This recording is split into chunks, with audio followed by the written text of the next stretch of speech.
Hoje nós vamos tocar um louvor, qual todos vão ter que se colocar de pé de novo para dançar para Jesus aí.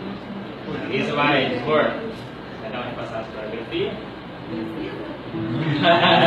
Decorando, né? Pessoal, lenta aí. Ai, nossa, eu esqueci, né?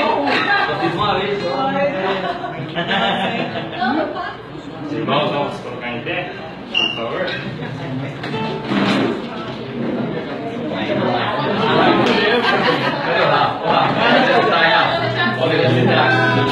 Só por você.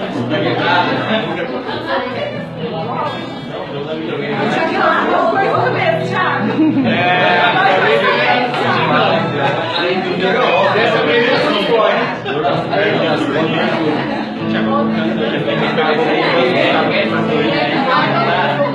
Acho que todo mundo lembra, né? Vamos pra nascida, vamos pra camisa.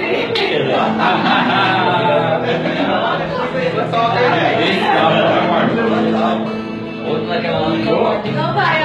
É o amor de Deus que mexe, remete, faz meu coração bater. Tum, tum, tum, tum, tum, tum. Fácil, gente?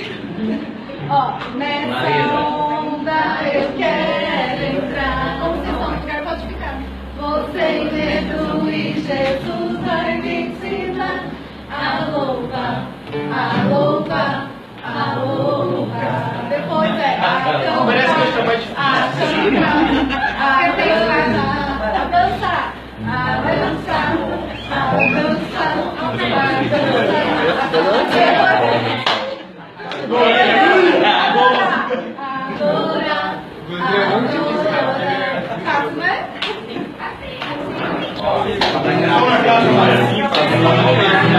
Pegar todo mundo dançando.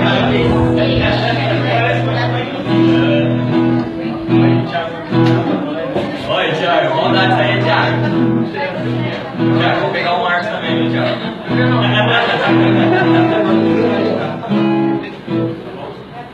Legal, 1, 2, 3 e...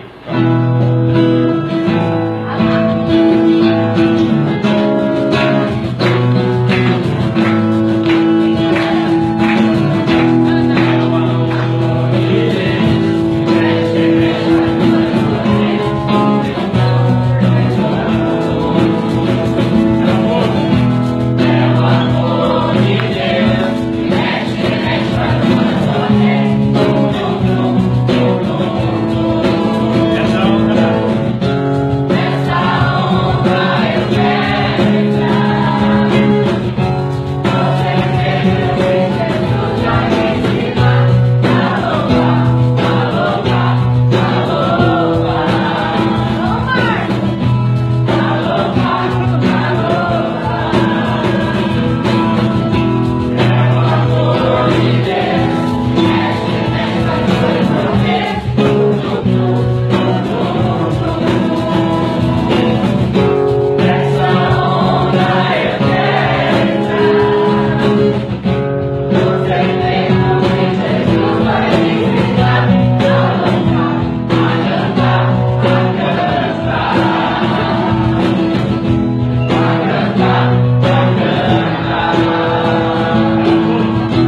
O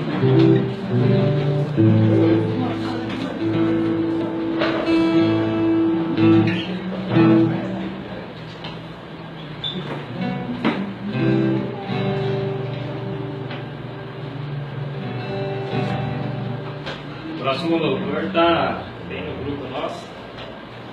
É bom estarmos aqui.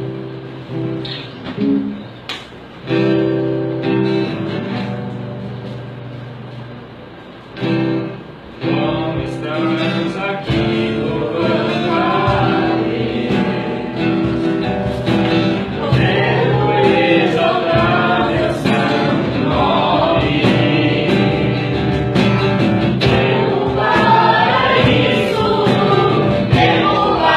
Louvarmos a Deus, no só amor, no só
levantar suas mãos, começa a buscar o Senhor um pouco, abre seus lábios. Deus, nós te buscamos, Senhor.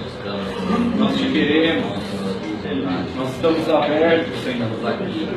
Fala conosco, obrigado por tua presença. Começa a agradecer a presença de Deus aqui no nosso meio. Deus está aqui, como cantamos agora. Será que você crê nisso que você está cantando? Obrigado, Deus, pela tua companhia. Obrigado, Deus, pelo teu Espírito. Obrigado pela tua presença. Nós temos a Cristo. Nós temos o Filho de Deus. Não só cremos nele, mas nós temos o Filho de Deus. Cristo é em nós, entre nós, no meio de nós. Tu és o centro de todas as coisas. Porque foi do agrado do Pai convergir todas as coisas em Ti, Senhor Jesus. Tu és o fundamento, ninguém pode colocar outro. A nossa vida não é edificada sobre uma doutrina, a nossa vida é edificada sobre uma pessoa. Nós não seguimos uma religião, nós Te seguimos, Senhor Jesus. Somos Teus discípulos, Tu és o nosso pastor, o supremo pastor, o bispo da nossa alma. Tu és o bom pastor. Obrigado porque o Senhor morreu naquela cruz, o Senhor deu sua vida por nós. Nós Te damos graças, Deus. Nós Te agradecemos pelo sacrifício, pelo sangue derramado, pela redenção, pela justificação, pela reconciliação. Obrigado, Senhor. Que seríamos de nossa vida sem Tua obra na cruz, sem Teu sacrifício? Isso fez toda a diferença na nossa vida, Senhor. Obrigado, Senhor Jesus, Tu és o centro. Nós Te exaltamos. Nós queremos olhar firmemente para Ti, Senhor. A Tua palavra diz: olhando firmemente para o autor e consumador da nossa fé, que é Jesus. E nós queremos colocar os nossos olhos fixos, firmes no Senhor nessa noite.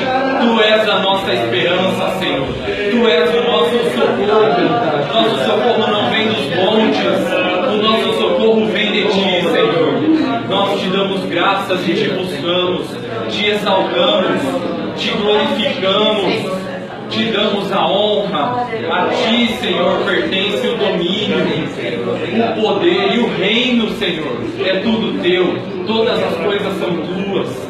Por meio de Ti e para Ti são todas as coisas. Glória, Senhor, ao Teu nome no meio da igreja, para sempre, eternamente no nosso meio. Tu és exaltado, Tu és Senhor, Tu és o Rei da glória, Tu és o maior, não há outro como Tu.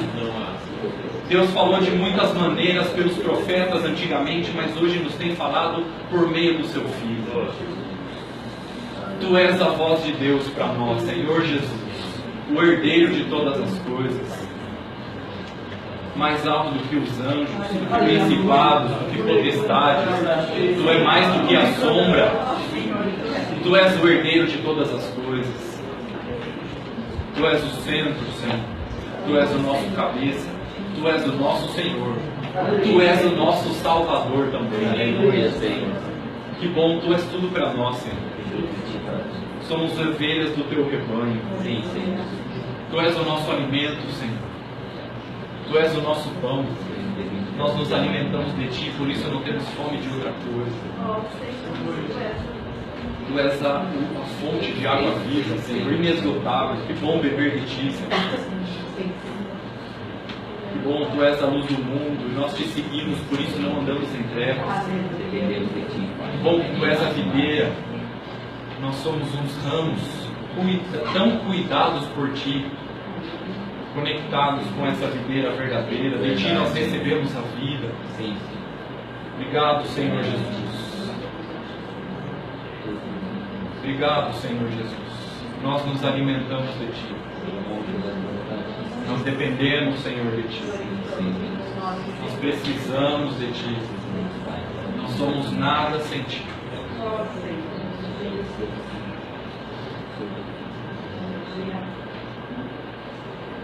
Fica à vontade, Senhor, no nosso meio.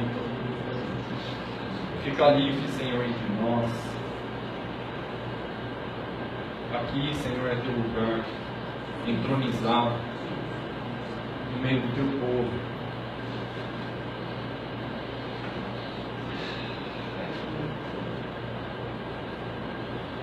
Nós queremos receber somente aquilo que vem de Ti, Senhor. O diabo não tem espaço aqui. Ele está repreendido em nome do Senhor Jesus. O príncipe da potestade do ar não tem espaço no nosso meio. O mentiroso e acusador não tem liberdade no meu irmão. Somente Teu Espírito, Senhor. Que bom que Tu estás aqui, Senhor. E porque Tu estás aqui, Senhor, conosco nessa noite, nós sairemos daqui fortalecidos, renovados e edificados na fé. Aleluia, Senhor. Aleluia.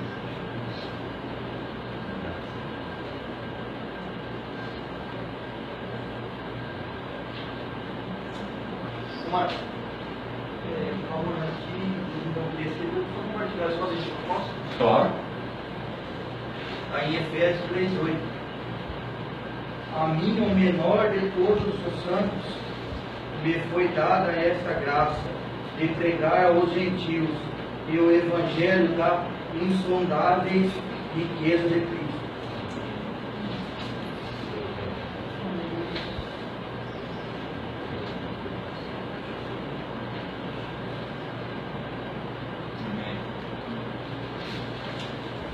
Mais alguém? Só tem um texto que Deus falou comigo essa semana, que é uma promessa de Deus, lá em Isaías capítulo 59, último versículo 21. Quanto a mim, este é o meu pacto com eles, diz o Senhor. O meu espírito está sobre ti, e as minhas palavras que pus na tua boca não se desviarão da tua boca, nem da boca dos teus filhos, nem da boca dos filhos dos teus filhos, diz o Senhor, desde agora e para todo sempre.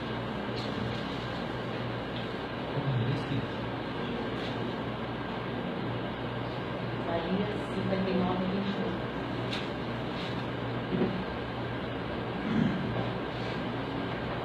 Vou compartilhar uma palavra também, nós fizemos essa semana. Esse sentido dessa oração que você ministrou, que o diabo não tem poder sobre nossas vidas. Ele é um mentiroso. Deixa eu achar aqui, vem em Romanos, tá?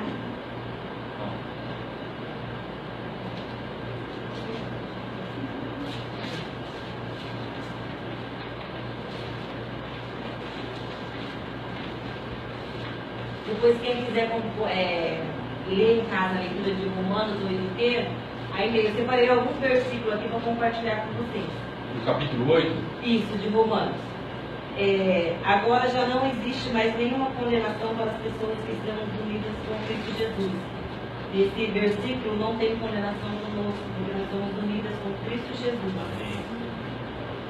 No versículo 14 ele fala: pois aqueles que são guiados pelo Espírito de Deus são filhos de Deus, somos filhos de Deus. No 17 ele fala: somos seus filhos e por isso receberão as bênçãos que ele guarda para o seu povo. E também receberemos como Cristo aquilo que Deus tem guardado para ele, porque tornamos parte no sofrimento de Cristo. Também tomaremos parte na sua glória. Se tomarmos parte no sofrimento de Cristo Jesus, que é o que? Significa a renúncia, o nosso eu, a nossa vida, as nossas vontades, e tomarmos parte do sofrimento de Cristo, nós também tomaremos parte na glória dele, que foi ressuscitado com Cristo Jesus. No 23 ele fala: e não somente o universo, mas nós que temos o Espírito Santo como o primeiro presente que recebemos de Deus. Após o batismo, Deus deu a promessa de cumprir o Espírito Santo dele sobre as nossas vidas. Ele nos deu, e Deus nos também gememos dentro de nós mesmos, enquanto esperamos que Deus faça com que sejamos filhos e nos liberte completamente. Através do seu Espírito Santo, Deus nos faz nos tornar filhos, à imagem e semelhança de Jesus.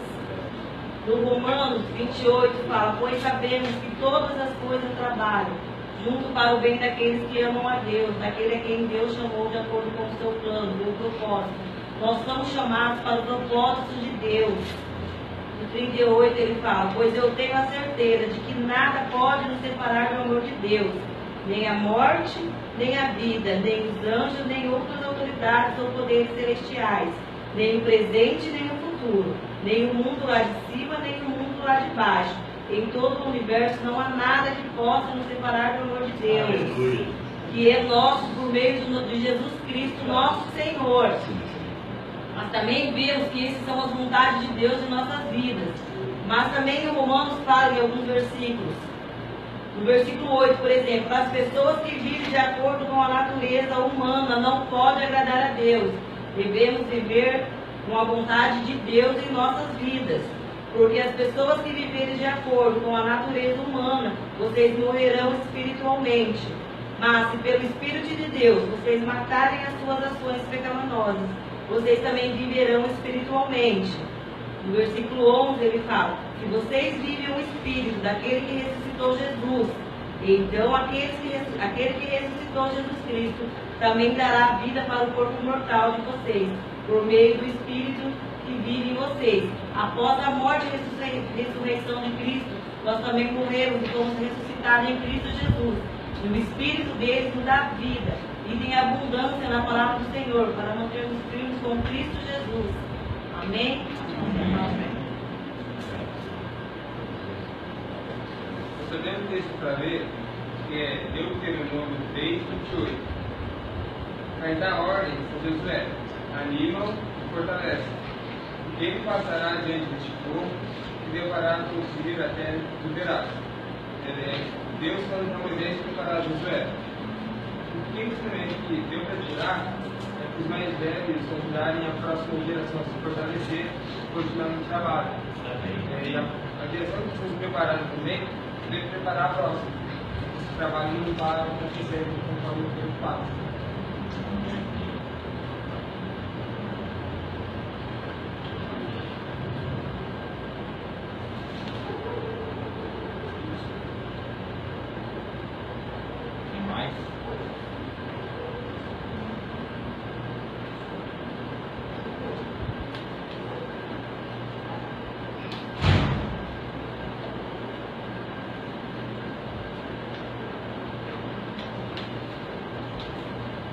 Queria pedir para o irmão ler, por favor, 1 Tessalonicenses 5:23.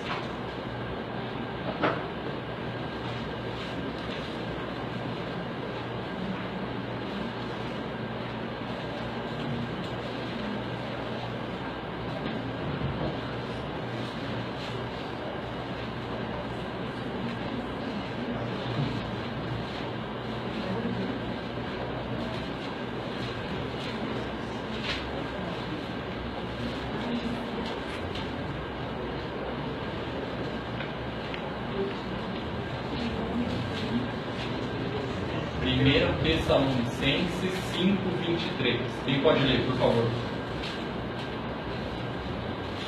Mesmo Deus da paz vos santifique em tudo, e o vosso espírito, alma e corpo sejam conservados íntegros e irrepreensíveis na vinda de nosso Senhor Jesus Cristo.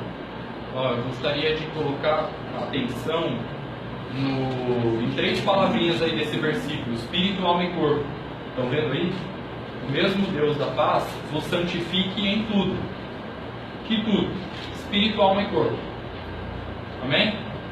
Quantos querem repetir comigo? Espírito, alma e corpo. Espírito, alma e corpo. Quer dizer para o irmão que está do seu lado? Espírito, alma e corpo. Aí eu te pergunto, esse espírito aqui, que espírito é esse? É o Espírito Santo? Não. Que espírito é esse? Tá? Do homem, o nosso. Então quer dizer que eu sou espírito, alma e corpo? Você é um espírito, você tem uma alma e mora numa carcaça. A gente chama de corpo. Você é espírito, alma e corpo. Esse é você. Amém? Quais são os sentidos do corpo? Não diz que o corpo tem 5 sentidos? Quais são os 5 sentidos do corpo? Audição, paladar, tato.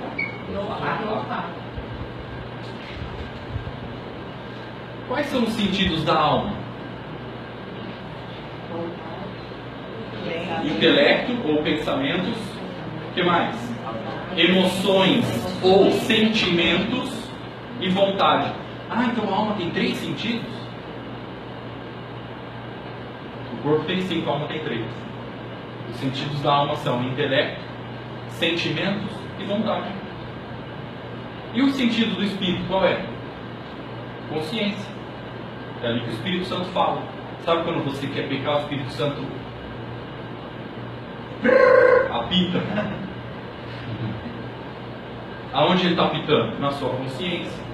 Por que os ateus falam que Deus não existe? Porque eles tentam interagir com Deus com os 5 sentidos do corpo: visão, audição, olfato, tato, paladar. Não vai conseguir, vai ficar infrutífero. Porque Jesus disse em João capítulo 4, 23: Deus é Espírito. Importa que seus adoradores o adorem em Espírito. Então, para se relacionar com Deus é em Espírito, através do sentido do Espírito, chamado consciência. E é ali que Deus se comunica. Por isso que tem gente que fala: mas eu escuto Deus, Deus não fala comigo. É porque está tentando se relacionar com os 5 sentidos do corpo. Deus não tem corpo.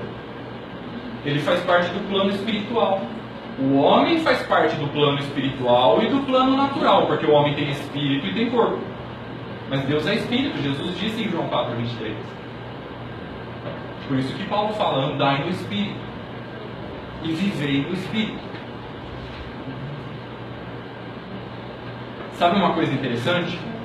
Que a alma vive de sentimentos e o espírito vive de convicções.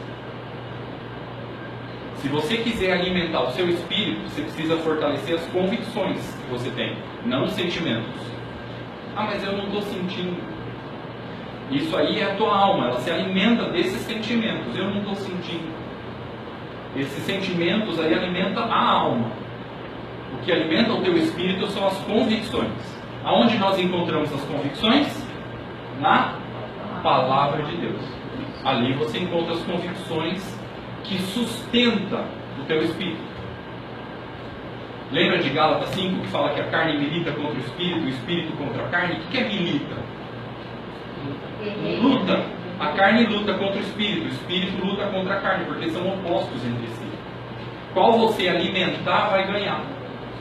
Você não precisa se esforçar para você matar a carne. Você só precisa alimentar o leão certo. São 2 leões. Você precisa alimentar o leão certo. Se você quiser andar no espírito e vencer o pecado, é só alimentar o leão certo. Qual é o alimento dele? Convicções. Aonde você encontra essas convicções? Na palavra. Na palavra de Deus você encontra essas convicções.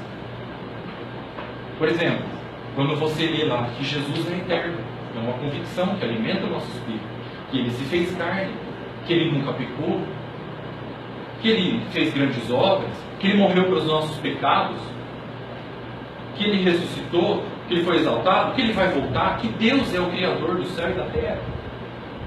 Todas essas coisas são convicções que alimentam o nosso espírito. É disso que você precisa se alimentar. Não dos sentimentos. Se você se alimentar dos sentimentos, você vai ser uma alma andante, ambulante. Você vai ser vencido pelos seus sentimentos, porque ele está todo fortalecido, de tanto, a tua alma está toda fortalecida, de tanto sentimento que você alimenta a sua alma, entendeu? A alma se alimenta de sentimentos. O espírito, nosso espírito, se alimenta de convicções. Você quer andar no espírito? Alimenta suas convicções, fortalece suas convicções.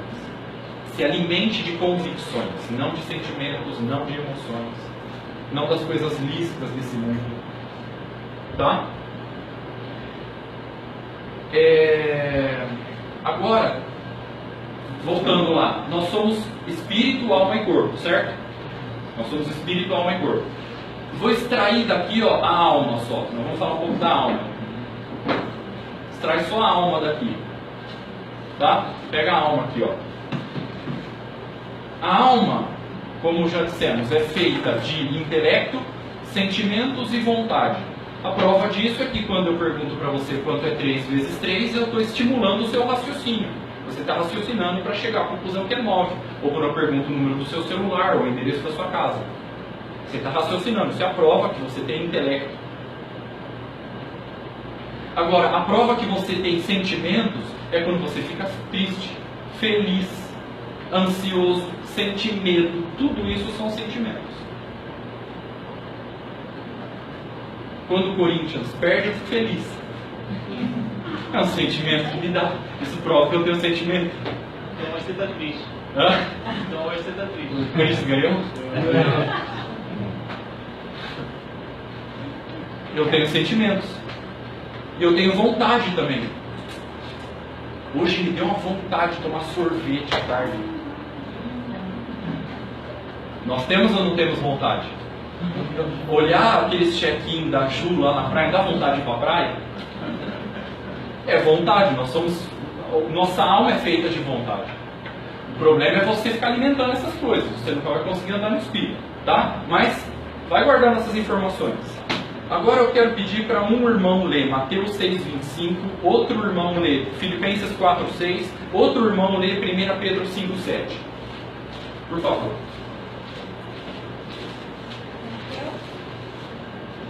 Mateus 6,25. Outro irmão lê Filipenses capítulo 4, versículo 6. Outro irmão lê 1 Pedro capítulo 5, versículo 7. Por favor.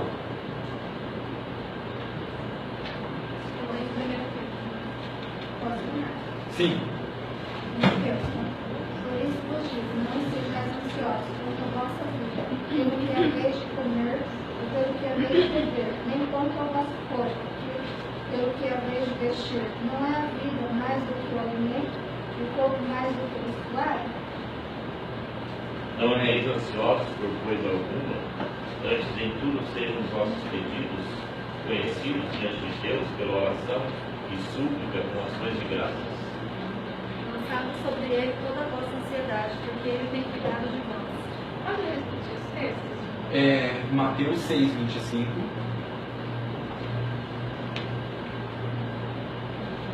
Filipenses 4,6. 1 Pedro 5,7. Quem notou uma palavra em comum nos 3 versículos? Ansiedade. Boa. Maravilha. Agora eu vou contar um segredo para vocês. Sabia que a ansiedade não é pecado? Ansiedade é um sentimento. Ansiedade por si só não é pecado. Ela é um sentimento que, se não for tratado, leva ao pecado. Por exemplo, a gula. Ansiedade é um sentimento. Lembra que nós somos intelecto, sentimento e vontade? A ansiedade é um sentimento da alma. É um sentimento. Quem é ansioso aqui? Dá uma nota para a sua ansiedade aí. De 0 a 10. 6, Lucas? Deram 11 aqui, ó. Sabia que a ansiedade, ela se manifesta de várias maneiras? Olha só algumas maneiras que a ansiedade se manifesta. Come muito, come pouco.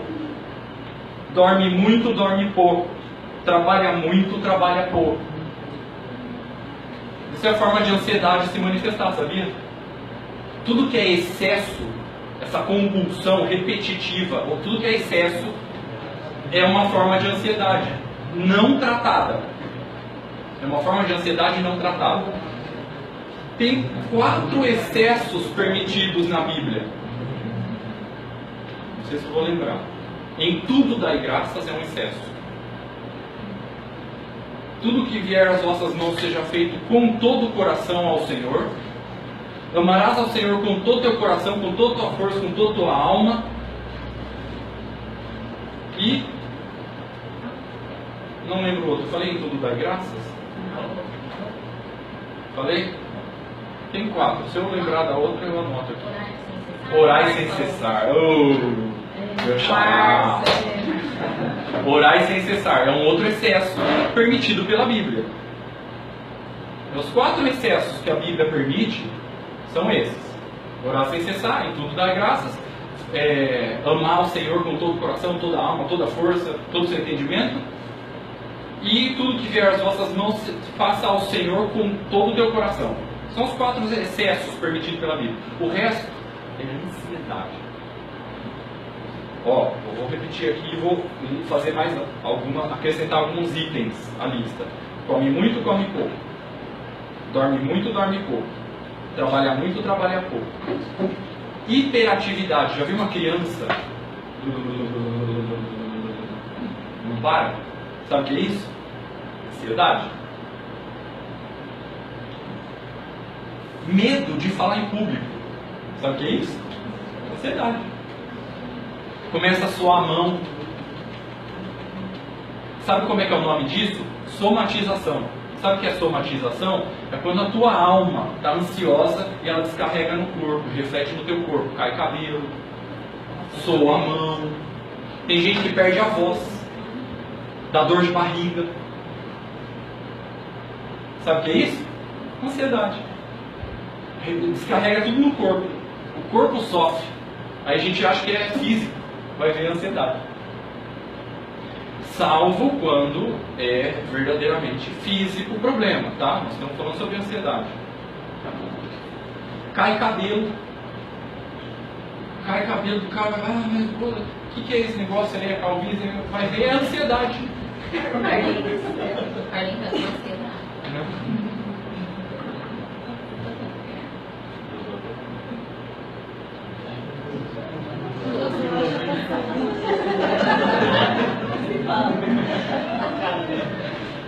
Quer ver mais meios da ansiedade se expressar? Medo do futuro, medo de faltar comida, medo de não dar conta de criar dos filhos. Tudo isso é forma de ansiedade. O medo é uma ansiedade descontrolada. Não diz ansiedade. Ó, eu soube de um irmão que era criança e era muito pobre. E ele passou fome com a família e ele foi crescendo. Aos 16 anos ele tinha que trabalhar para sustentar a casa. Você acha que isso é função de criança de 16 anos? Tinha que trabalhar para sustentar a casa. Daí quando ele cresceu, ele ralou, ele conseguiu ser empresário, era dono de uma empresa, e ele tinha uma compulsão na empresa dele, estocar. Ele estocava tudo. Mas foi ver esse negócio aí, ele estava usando um meio natural aqui da Terra, um mecanismo que a mente dele usou para aliviar o medo dele de faltar amanhã. Então ele estocava. Mas isso aí é ansiedade maltratada. Esse medo de faltar. Agora, Jesus, ele deu um remédio para a ansiedade. Nós não vamos ler para não estender muito. Mas eu queria deixar uma tarefinha aqui para os irmãos ler Mateus capítulo 6 essa semana. Em Mateus capítulo 6, Jesus fala qual é o remédio da ansiedade. Ali ele usa, em 11 versículos, acho que ele usa 9 vezes a palavra ansiedade e 4 vezes a palavra paternidade de Deus. Ele fala assim, ó: não andeis ansiosos pelo que vocês vão comer, porque o vosso Pai sabe que vocês necessitam de todas elas. Não andeis ansiosos pelo que haveis de vestir, porque o vosso Pai veste os lírios dos campos. Não andeis ansiosos com o dia de amanhã, porque o dia de amanhã o vosso Pai trará os seus cuidados. Então Jesus está dando um remédio. Jesus não trata a ansiedade com remédio tarja preta. Ele trata com a paternidade de Deus. É o melhor remédio para a ansiedade. Vai lá na raizinha dela. Porque quando a gente confia no nosso papai, que ele não vai deixar faltar comida, não vai deixar faltar bebida, não vai deixar faltar vestimento, vai trazer os seus cuidados no dia de amanhã, a nossa alma agitada e ansiosa.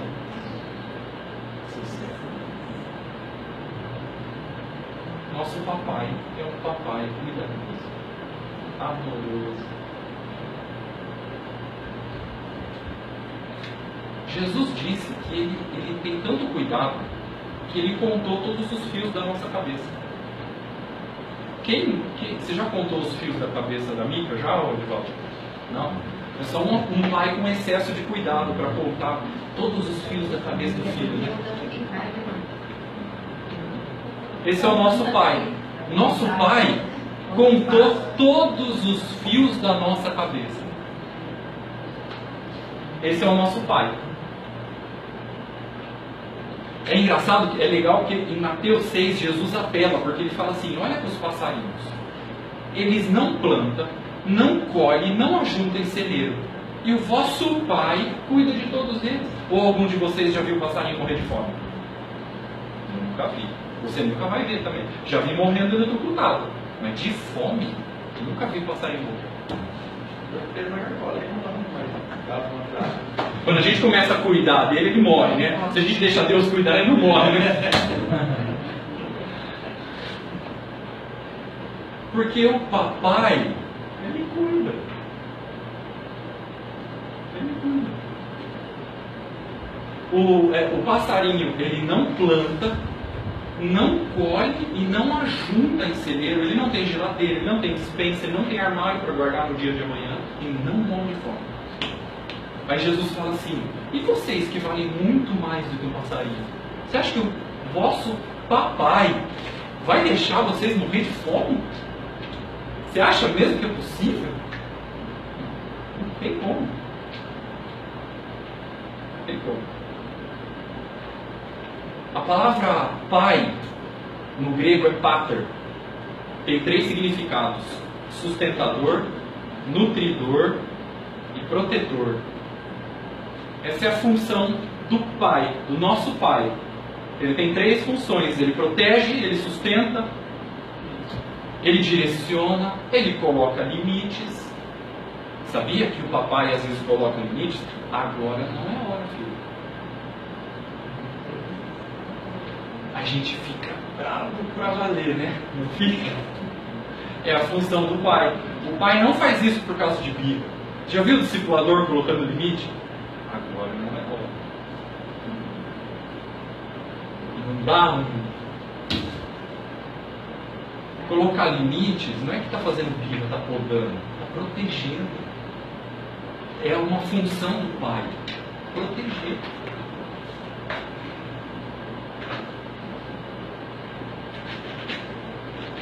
A função do pai é proteger, sustentar, direcionar, colocar limites. Isso, voltando um pouco para nós agora, quero falar com os homens. Isso é função do pai e não da mãe. É o pai que é o provedor da casa. Não só de alimento, dinheiro. O pai provê a palavra de Deus para a casa. O pai provê a conversa da casa. O pai provê a oração nas refeições. O pai provê o sustento espiritual da casa. Josué: eu e a minha casa serviremos ao Senhor. O pai coloca os limites. Filho, agora não. Função do pai, não da mãe. Sabia que é o pai que tira o filho do mundo? Gálatas capítulo 1, acho que é os primeiros 3 versículos, fala que Jesus morreu pelos nossos pecados para nos desarraigar do mundo segundo a vontade do Pai.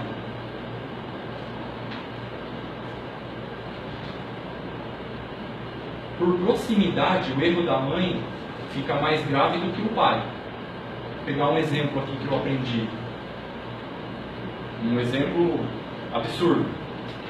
O pai molesta a filha sexualmente. O que a filha vai falar? Onde está a minha mãe? Porque a mãe é a mais próxima. Mas não tem estrago maior do que um pai omisso, que não provê, que não põe limite, que não direciona, que não assume o seu papel. Sabe por que o mundo está assim? A igreja, no modo geral, está assim? As famílias estão assim? Porque falta homem.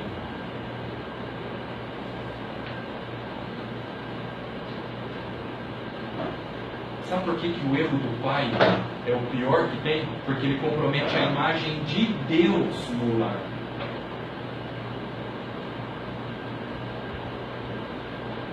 Quer ver a prova que é a paternidade de Deus que resolve a ansiedade?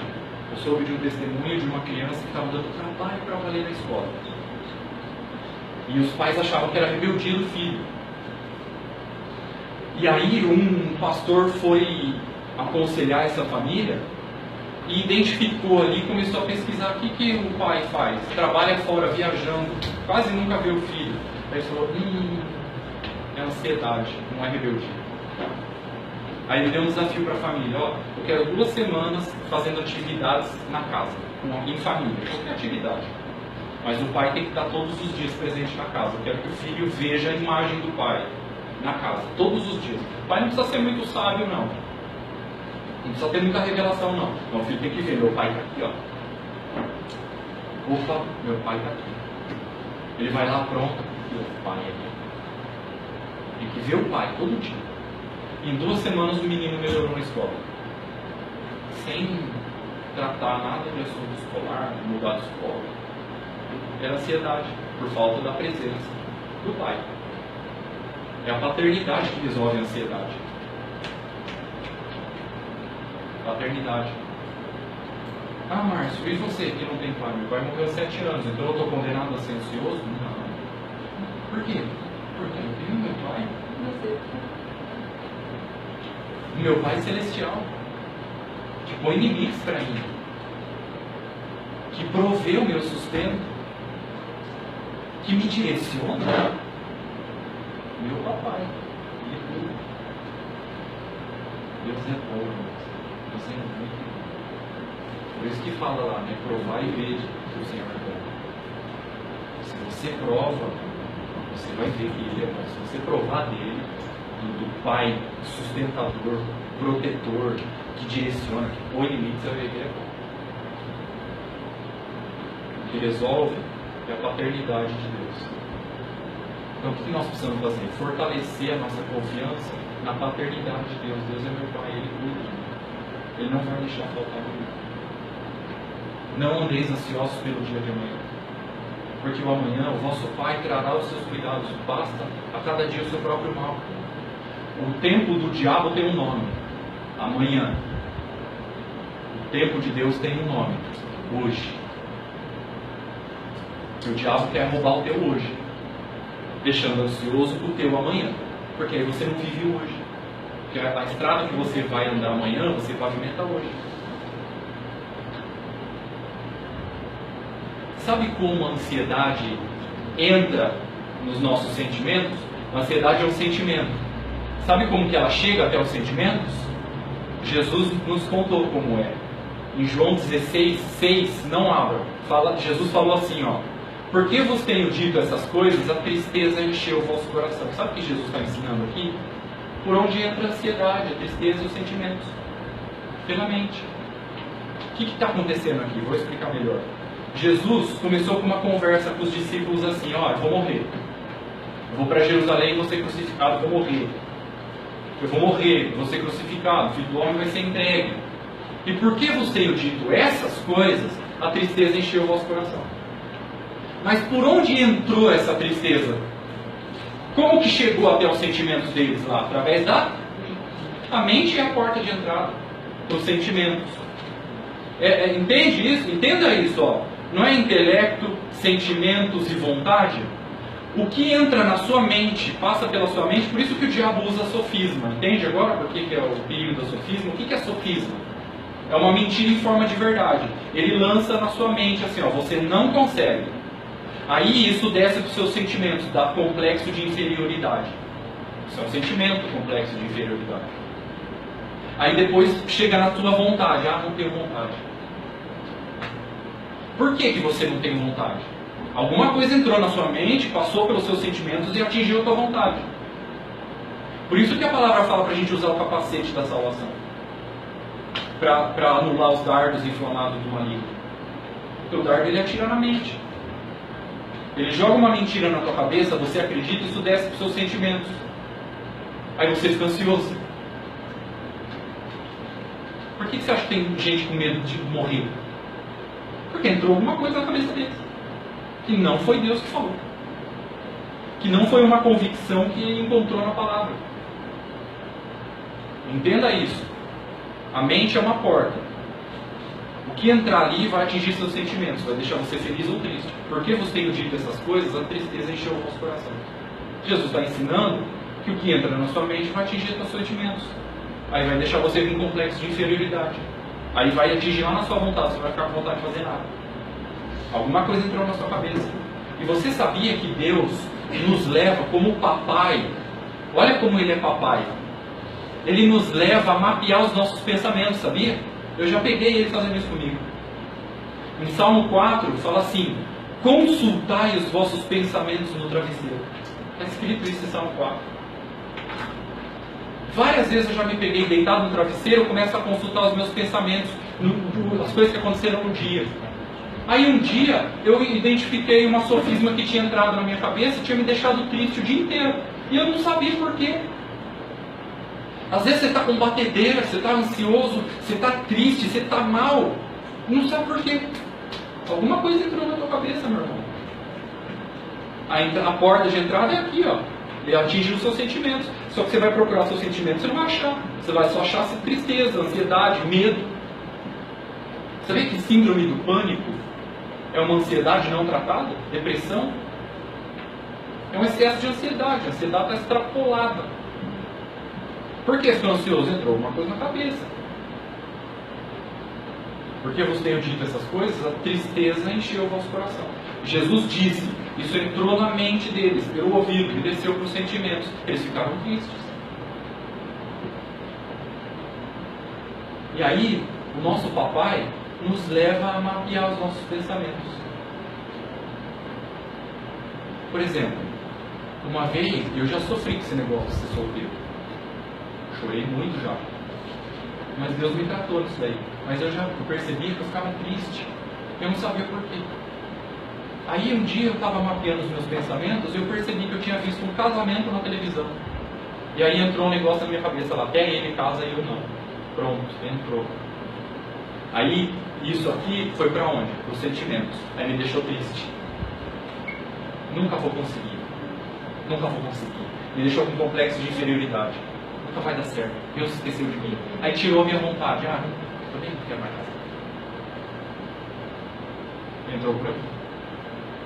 Deus, como papai, Ele nos leva a mapear os nossos pensamentos de vez em quando. Alguma coisa entrou na sua mente para encher teu coração disso que você está sentindo. Você não vence o inimigo se você não identificar ele primeiro.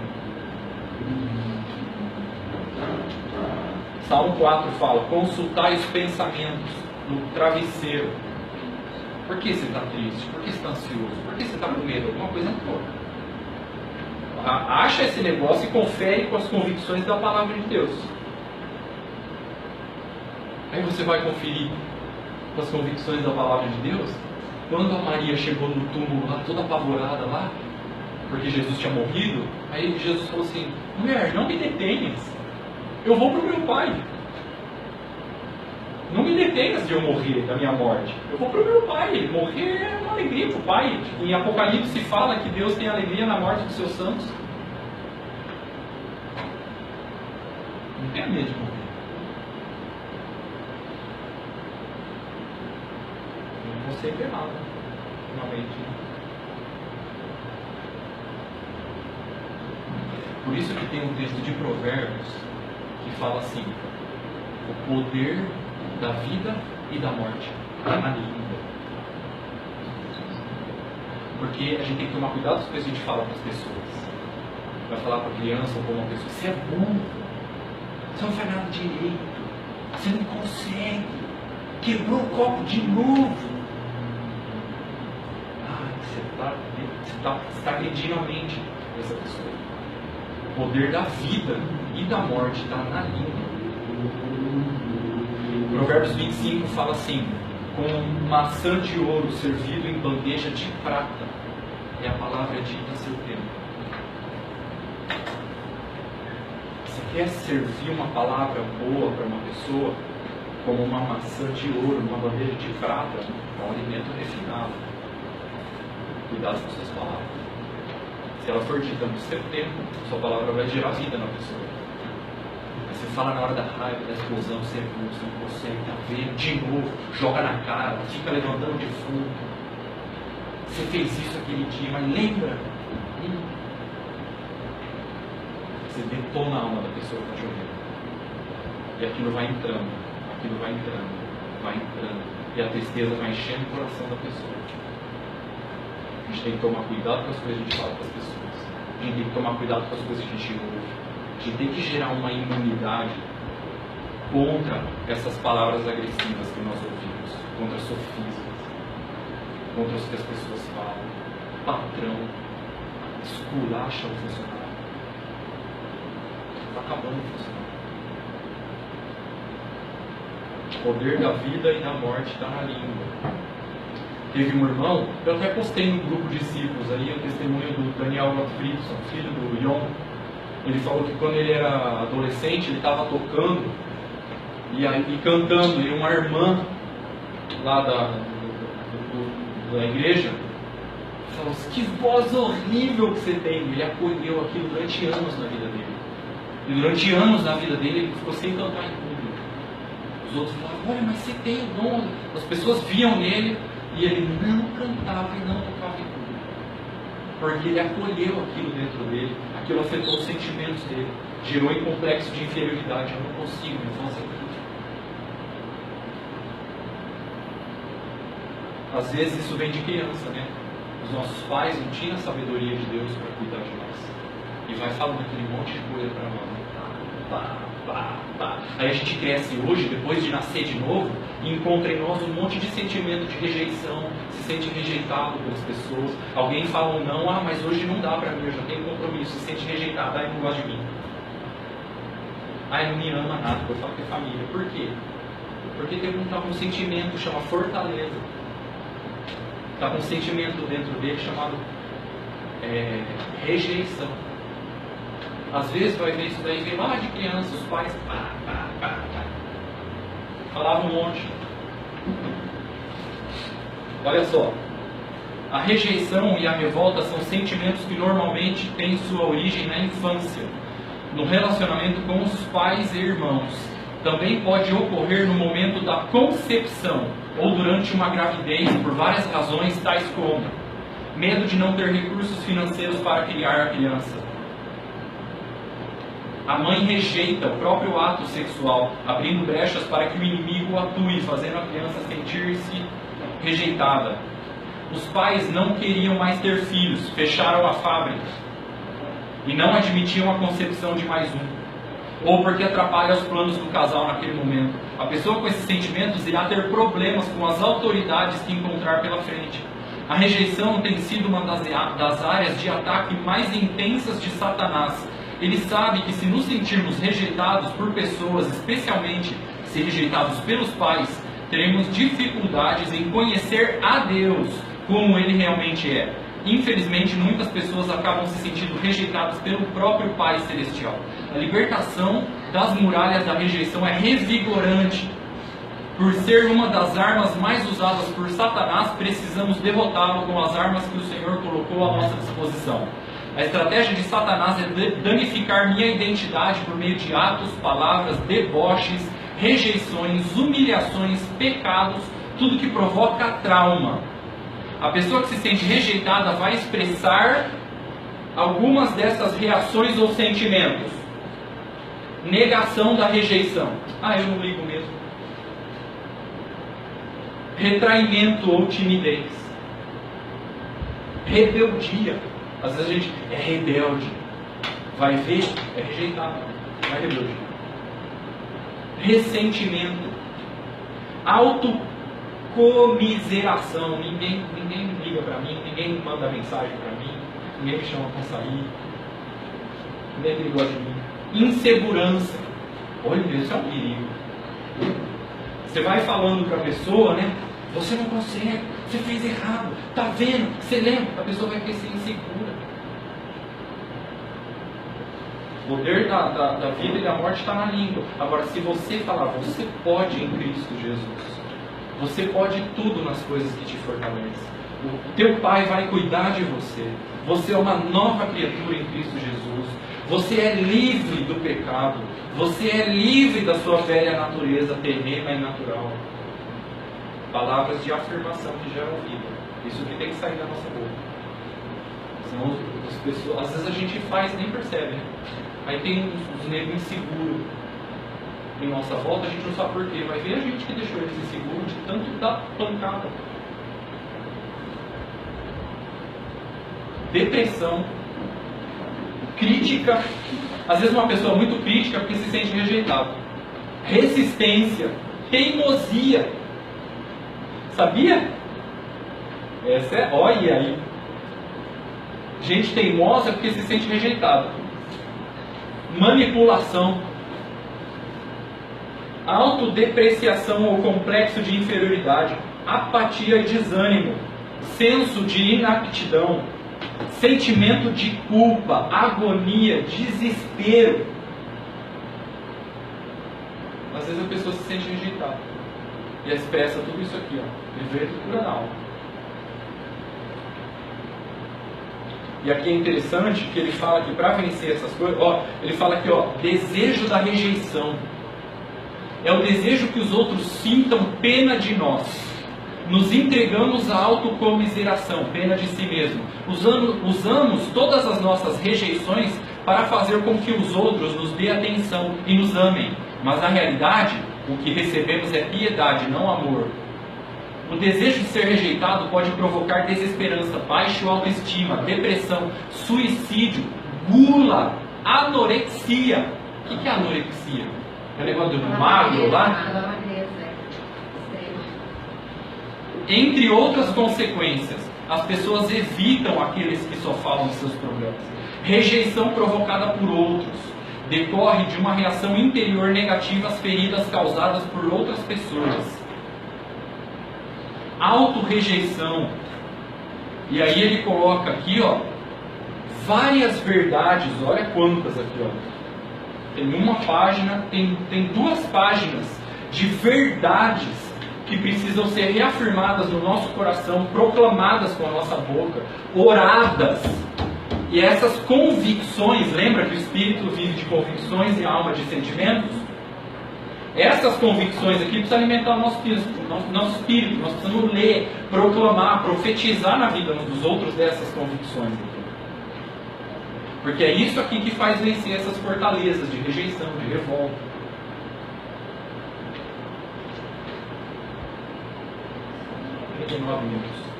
Amém? Deus é Pai. Nos ama profundamente, sem medida.